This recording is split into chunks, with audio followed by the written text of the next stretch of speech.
在香港遇到欠債、合約糾紛或財物損毀，如果金額在75,000港幣或以下，通常會交由小額錢債審裁處處理。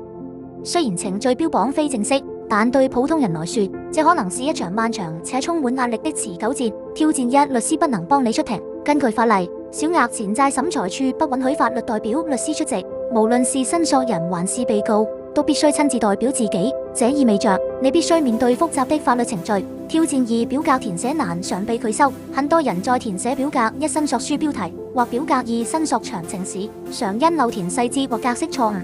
專業術語如申索詳情常讓人摸不着頭腦，且法院職員不得提供法律建議。挑戰三：親自進行交叉聞訊。你要準備自己的證據和證人陳述書，如果你沒有法律背景。挑戰四：贏了官司不保證拿到錢。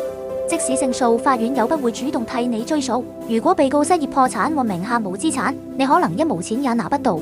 若要申請執達主任執行扣押快法，你還需預付額外按金和費用，且執行不一定成功。面對這些挑戰，科技能幫到你。SCLIM 以至小額 AI 工具專為小額錢債設計，自動填表、上傳合約或收據照片。AI 在3分鐘內自動填寫表格1和2，專業陳述書 AI 輔助生成專業的申索陳述書、答辯書或證人陳述書，節省時間，減少約80%的準備時間，讓你的文件更具專業水平，提升勝算。安全保密，採用銀行級加密，準備小額錢債不再困難，讓 AI 成為你的法律科技助手。立即登入小額易輕鬆應對法律挑戰。